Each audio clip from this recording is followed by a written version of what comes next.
The SMS Nassau, the pride of the German Navy, a true testament to the glory of the sea.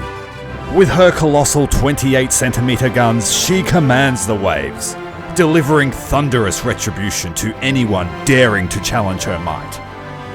Its crew is steadfast and brave, unyielding, standing as a symbol of the Kaiser's unwavering resolve.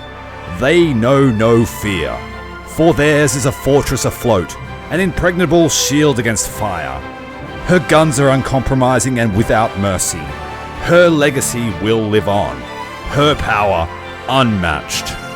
Rally to the call, and together we shall sail to victory. Not just a ship, it is a symbol of our indomitable spirit and naval supremacy. Join the ranks of the fearless, and let the world tremble before our might. Enlist now and forge your destiny in the crucible of glory. Would you like to know more? Ahoy captains, and welcome back to the high seas of War Thunder. Today we're going to take a look at the SMS Nassau, Germany's first rank 5 battleship and one of the first dreadnoughts ever built.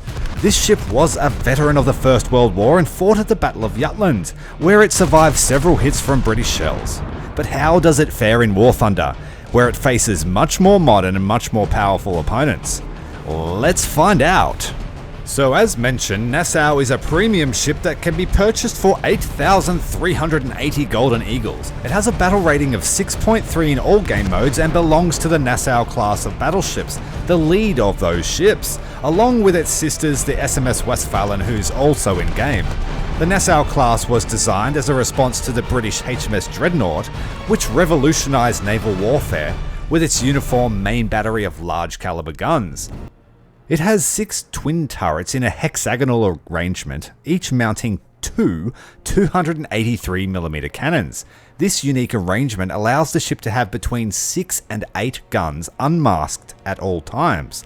These guns have a maximum range of 18.5 kilometers and can fire armor-piercing shells or semi-armor-piercing shells. The armor-piercing shells have a good penetration of up to 400mm at close range at no angle, but they lose a lot of effectiveness at longer distances and at angles. The SAP shells have a large explosive mass of 17 kilos and can cause significant damage to lightly armoured targets or modules, and they should be your primary shell. They have also a decent reload time of between 20 and 26 seconds depending on your crew level.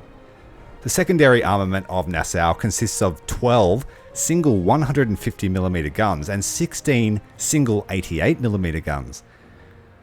These guns are useful for engaging smaller ships or slow, low aircraft, but they have limited traverse angles and elevation angles.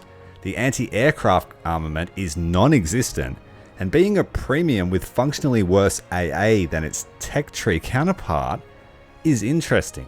But it does have a cool decorative field cannon amidship, so feel free to have a close look at that. The SMS Nassau relies on its teammates or its marginal maneuverability to avoid aerial attacks, and if you get caught unawares, unfortunately you are doomed. The ship has an 11-inch armor belt at the waterline and a 170 and 160mm armor belt above this. This means that while you can comfortably tank 6-inch shells at close range, anything larger and dedicated for armor piercing will cut right through you. A distinct lack of deck armor makes 6-inch cruiser fire extremely dangerous at longer ranges, so while captaining her, I suggest you aim for a medium range combat. Having wing turrets means that the central ammunition is split amongst those turrets, so I encourage you to fight on both sides of the ship as much as possible. This helps you to spread the damage around and ensures that ammunition doesn't run dry. It also means that you have a fairly decent reaction time due to the turret placement. In the game, you'll find yourself up against some serious firepower from World War II and post-war vessels, and the Nassau with its World War I era design might seem outmatched at first glance, but don't underestimate its charm and historical significance. Now the big question is Nassau worth the money? Well, that depends on your playstyle and your historical appreciation. If you're a fan of naval history and enjoy the challenge of using World War I era battleships against more modern ships, it's unique and immersive and you may have fun. However, if you're seeking the most competitive options in the game, you might want to explore other choices. In the end, SMS Nassau may not be the top dog in War Thunder's naval battles, but it's a piece of history that offers its own rewards.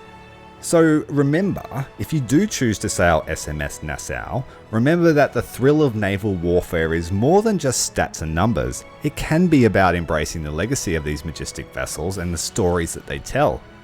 But please, spend your money wisely. Now, let's jump into a game and have some fun. And if you haven't already, check out yesterday's video which gave us a glimpse into Nassau's legacy at the Battle of Jutland and her run-in with HMS Spitfire. Anyway, on with the show. Playing at 6.3 is pretty generous battle rating. Keep getting cruiser fights, which is nice. I don't really see many other dreadnoughts at the moment, although my team does keep getting obliterated because they're full of those Des Moines that pop like that. They're pretty easy to kill once you know where to shoot them. It's another Des Moines boy. Get some fire out onto him. Belfast looks like she's taking on water and is crippled.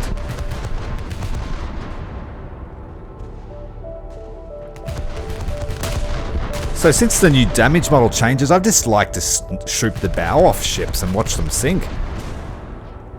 The first 3 or 4 compartments of the ship, they're all unarmored, generally. So you hit the front and the tail of the ship and they lose a lot of their buoyancy.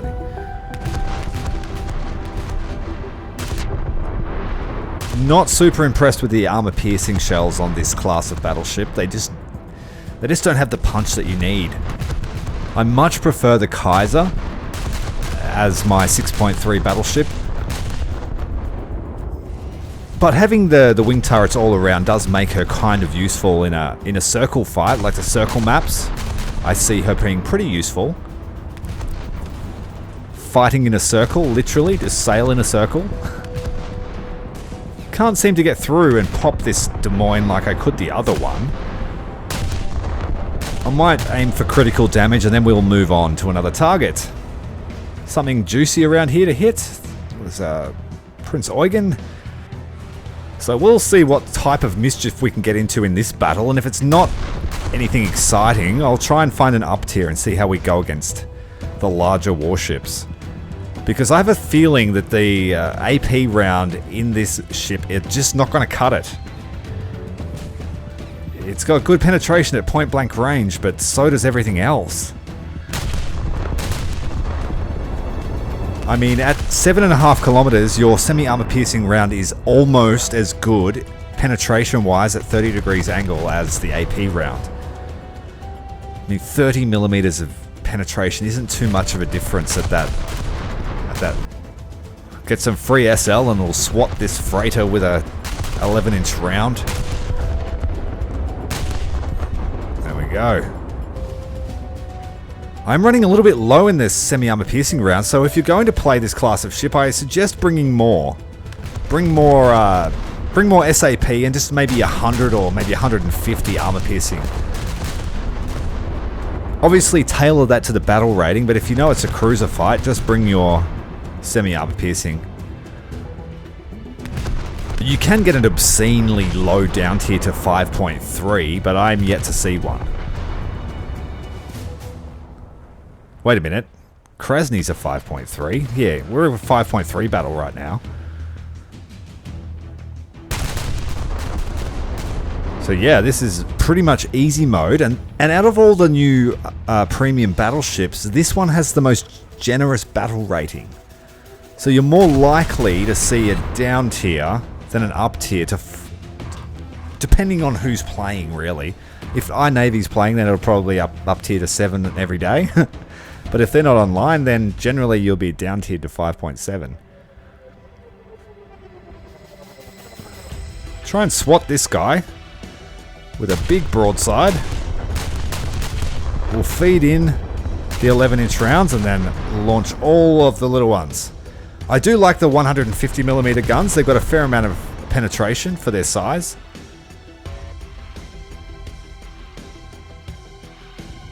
I'll take this guy down too. We'll hit him with a generous amount of fire. Although it is, oh man, I am really scared to see an aircraft because I've got no protection whatsoever. My team's dead and I'm by myself, so if someone decides to revenge bomb me... yeah, that's probably going to be the main issue. Stay with the fleet or you're going to get revenge bombed. Especially in a down tier, because people aren't going to want to get... oh! Here we go. Looks like my equal and opposite here. Let's see how we go against a 6.3 dreadnought ourselves.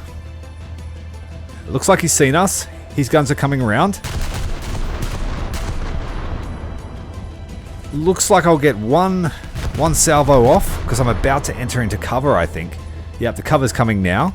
By the time his other gun comes around, he's not going to get a shot off. Sneaky double shots there before he could react.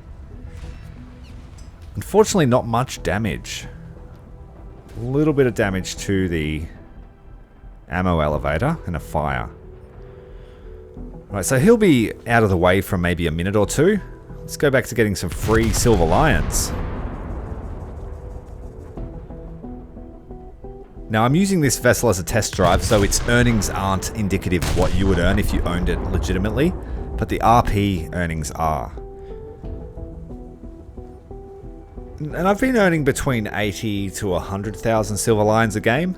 I've played 3 or 4 games up until I started recording, just to get a good feel of the ship.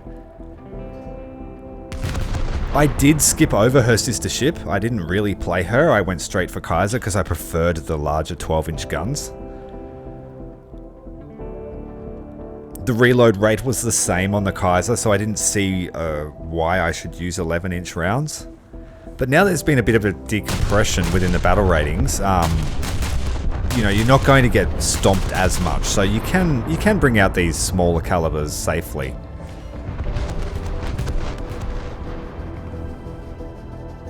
Ooh, I'll launch out some fish as well, just to try and maybe get lucky.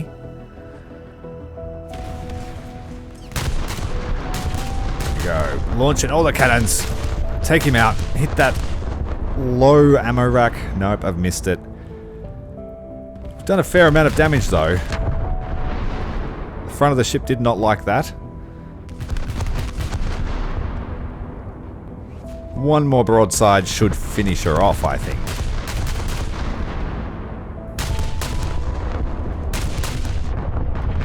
The 150s are a good sign for lead as well. They've got a similar trajectory to your main caliber weapons. Here we go. We're going to fight this dreadnought now. I actually forgot all about him. That's not like me. He's got 3 out of his 4 guns looking at us. The rear gun is swinging around. So what we want to do is we're going to try and batter through his armor with these first 2 broadsides, and then I'm going to try and aim for the ammo rack underneath one of the wing turrets. That is, at this angle, that's his major weakness. So once the main caliber is reloaded, yep, so that's our lead with the 150s, and we're going to drag ripple fire all along the length of the ship. We're going to batter our way through his armor. There we go. We've done heaps of damage to the coal bunkers. We got through those top plates there. If I can do that again, I may get lucky. Maybe 2 more times. Oh no, the 150s have got through the protection now.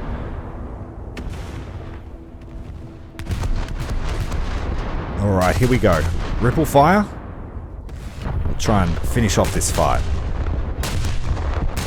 We've taken a fair amount of damage ourselves. Oh, we've had a detonation underneath that wing turret. That's exactly what we wanted. Helgoland has succumbed to Nassau. They did a fair amount of damage to us. We've lost 2 of our coal bunkers. The front compartment is damaged. The rear compartment is damaged. But unless he brings another battleship, we are pretty safe here. We've got a Chapayev coming straight at us. Angry Chappie. Got a Cleveland in the background that's now looking at us.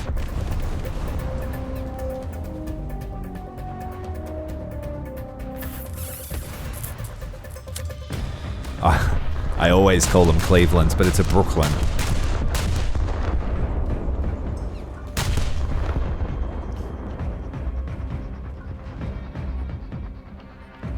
Alright, looking good, looking good. Whoa, we got a fuck! There's a bomber coming and I'm still... Oh, not missing.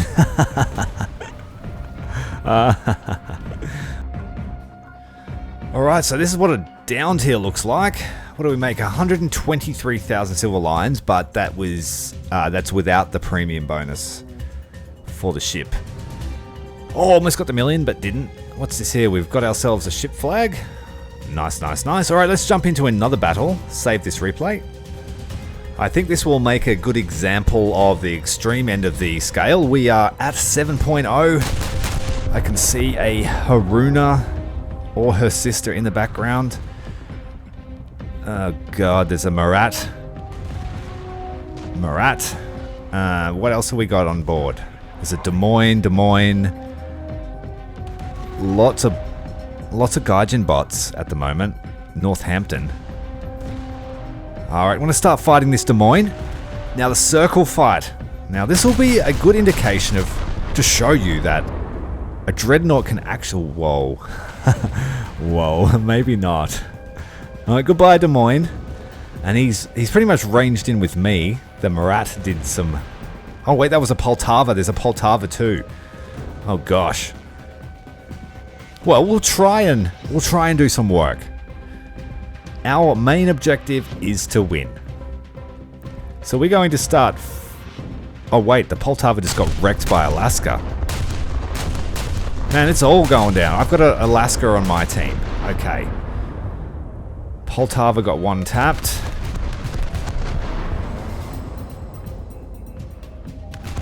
Alaska is just one tapping everybody.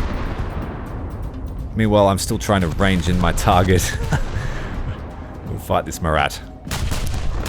We'll get some decent damage on him with SAP at this range. 7 kilometers. That's probably optimal range for this ship. Your armor will still work to some degree. And there won't be any plunging fire. This guy looks like he's about to take a shot. He hasn't done anything yet, so I'm going to take some evasive action. He must be waiting for his rangefinder or waiting for the fire to go out. I need to turn back on my hit camera. I turned it off for a video. There we go. Much better. I'm pretty confident I'm doing good damage to him. He hasn't fired at me yet. He's too busy dealing with the cruisers. Yeah, much to his detriment. Down to 32%. So far so good, he hasn't bothered with me. And that's an ideal fight. One where you just fight them. While they're looking the other way. It's not acceptable in a bar, but it's okay in a naval fight. Man, I'm going to give up on this guy. Not doing much damage at all. I got him down to 32% and now it's just diminishing returns. Got some hits on the Des Moines off to my bow. But we're running into some danger here. The cap zone, we are outnumbered. There's, what, 2 ships in the zone? Got him down to 15%. Hopefully these last shells will silence this fight. So you got to have a bit of patience if you want to play battleships. I honestly prefer the lower tier stuff like cruisers and destroyers and coastal. But I do know that battleship fights are quite popular with a lot of players.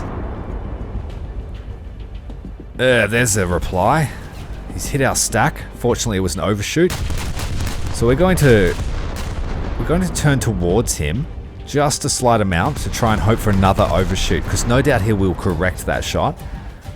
And I do really need to finalize this guy. I may have to try armor piercing just to get through that citadel.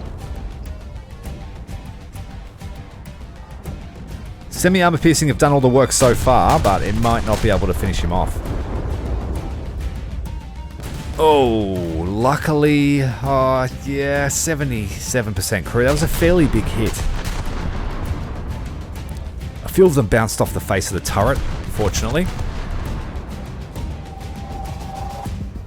Alright, we're going to go with the armor piercing for this salvo.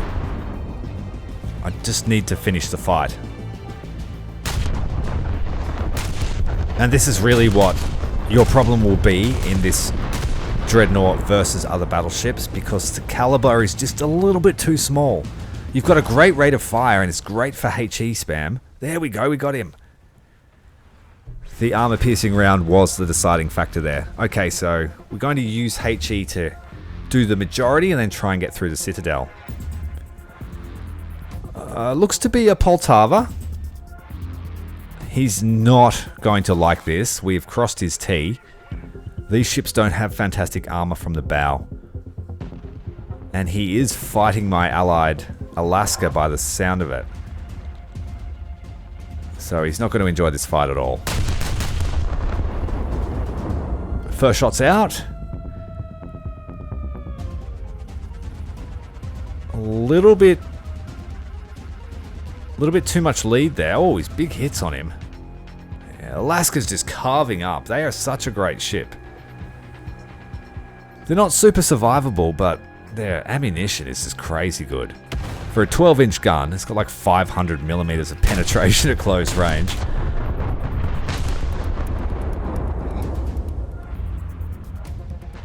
Funnily enough, they fight really well at long range because of the plunging fire too. They've got higher penetration than most battleships at long range. I'll have to play the Alaska again at some point. Looks like we've got another battleship spawning in the background. Big boys fight. Try and finish off this guy through the nose.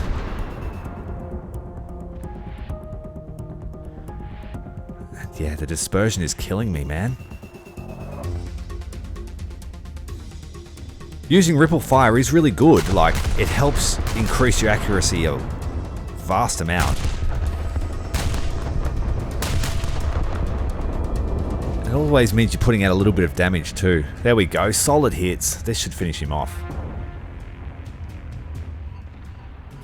Let's change targets. I'm not too concerned about taking the kill. Oh, there we go. We got it anyway. Poltava, you are down to Nassau. The 88mm did it. Whoo, that's that's gonna be embarrassing. All right, let's get the fight underway with this other battleship. It looks like we have Haruna crossing our T. Taken damage to the starboard side compartment, so I'm going to swap sides. We've been firing on the starboard side for a long time now, and my armor-piercing shells are getting a little bit low. We've got 2 guns on the port side that haven't been used yet, so now it's time to make the most of it. It'll also make us a little bit harder for this Russian guy to hit as well. Unless he's a good gunner, the hard over starboard turn will confuse his gunnery. There we go, we've got glancing blows.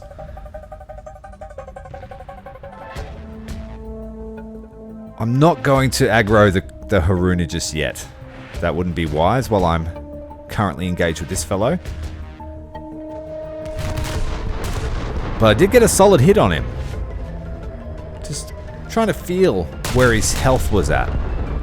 If he had been a lot lower, I probably would have engaged him.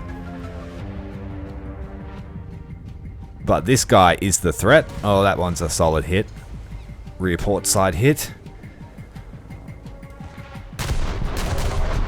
Now the great thing about this ship, like I've said before, you get 6 to 8 guns no matter your angle that you take. So you don't really have to worry too much about taking these heavy turns, because you'll always have some guns ready.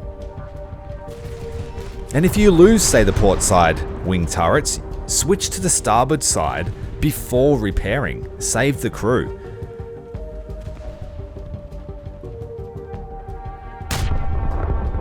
Yeah, save the crew indeed. That was a solid hit. Got through our plating, got through the coal bunker. Keep the fire out, but I won't repair just yet. Starboard guns had one of its barrels clipped. I wish you could just lock those turrets in place, because sometimes them moving around leads them to be at a suboptimal angle, like this turret right now. It's got its rear facing to our enemy. I'd much rather the side be facing.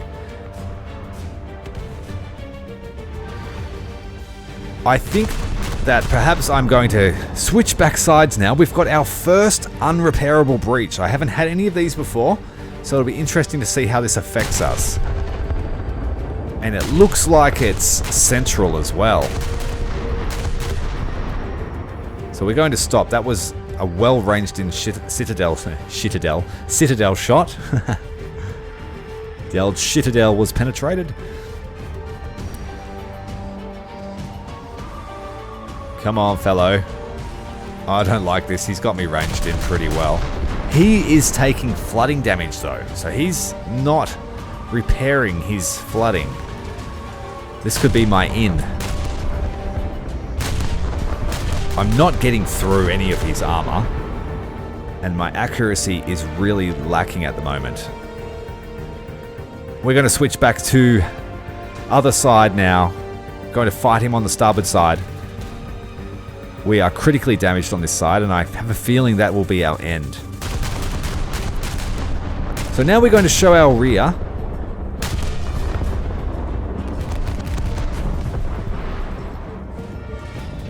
Keeping the course changes constant, because his rangefinder updates every 10 seconds, so I need to make sure I'm continuing to make course adjustments, speed adjustments, just to make his fight as hard as possible. The best time to make your course and speed adjustments is just before they fire or as they fire. If you've got a good sense of time, you can generally tell when he's about to take a salvo.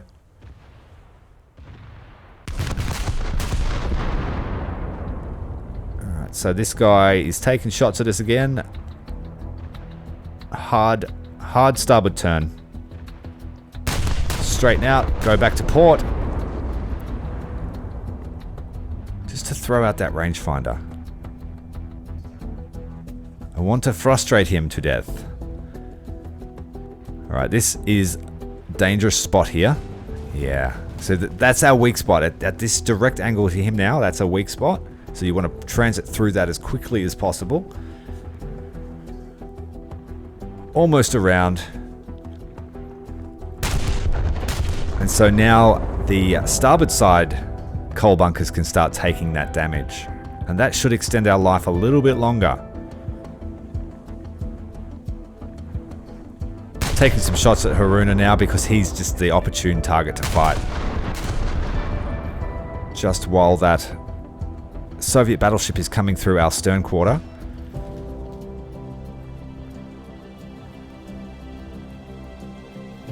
Ready up. Fire 2 guns. Bow gun is still coming around. I've got another probably 25 seconds till she's ready. But I can help that by turning towards the target. But it looks like he's now looking at us. Maybe. Nope. Still looking at my ally.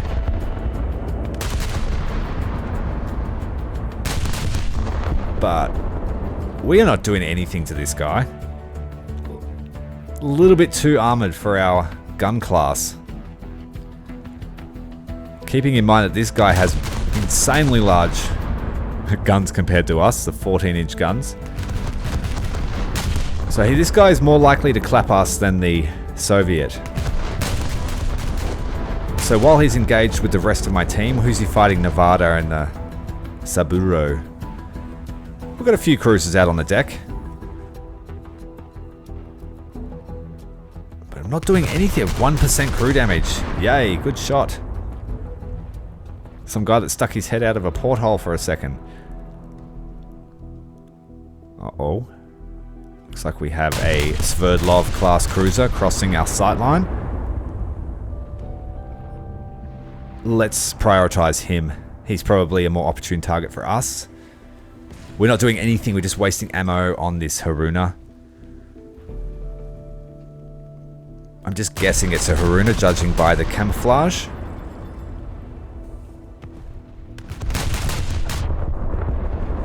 Sverdlov is taking drastic evasive action. Looks like he's swinging back to port side now, so we'll keep the lead there. Slowing right down so the lead point won't really move.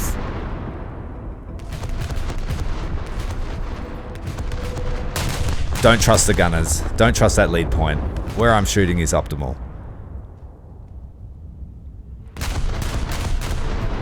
These hard overturns, when he's making the turn and you're making an adjustment, just ignore your lead indicator, because it will just throw you wrong. Right, as he speeds up, we're going to increase our lead a little bit. As we speed up, there we go. So now we can trust it again. That's where I was thinking it was going to come. We'll finish this guy off in a second. We just got to hit that rear gun. Rear gun ammo racks. She should go up like a candle.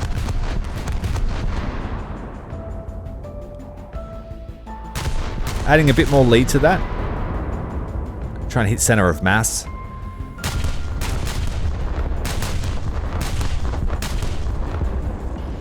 See, there are the enemy gun flashes look like the ammo racks. I think that's a new animation. I don't remember the ammo flashes being that detailed from a distance. It's really good, I like it. But I keep thinking that the enemy ship's being ammo racked when it's just them firing back.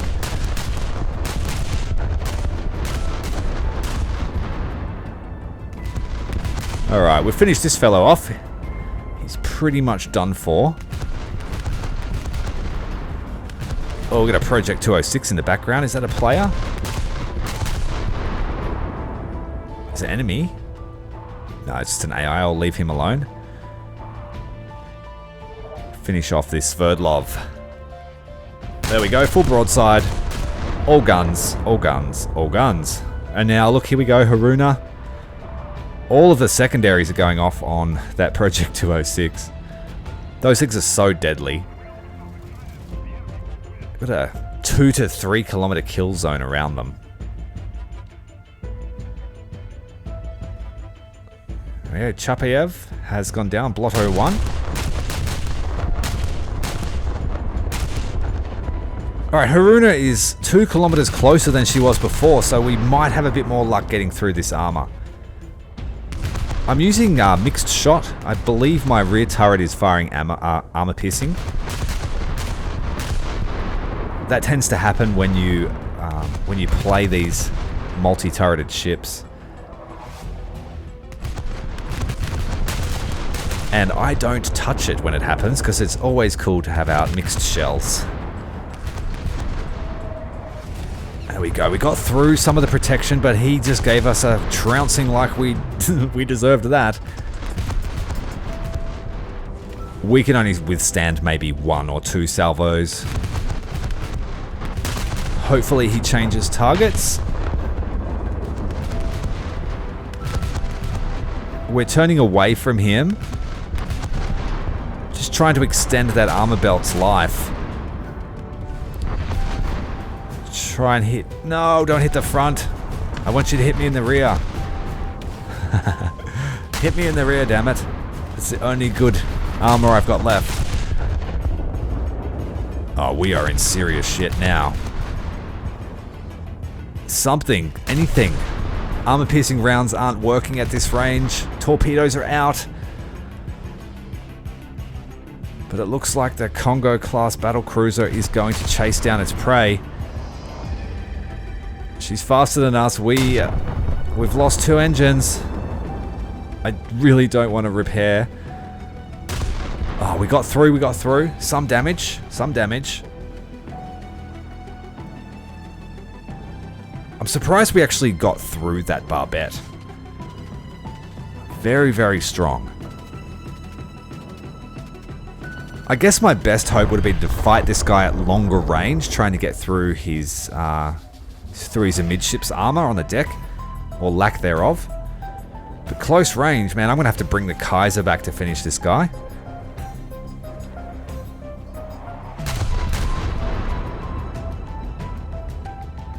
Sea's a bit rough today. Got a bit of bounce. Oh, down to 20%. This, we could do it, maybe. luck has been kinder. 19, oh man, at this rate, it's going to take a week to get him down, 1% at a time. Nevada's using all its secondaries. Oh, we just took a hit. We are dead. Flooding. All hands. Abandon ship. Well, there you have it, guys. That is the SMS Nassau.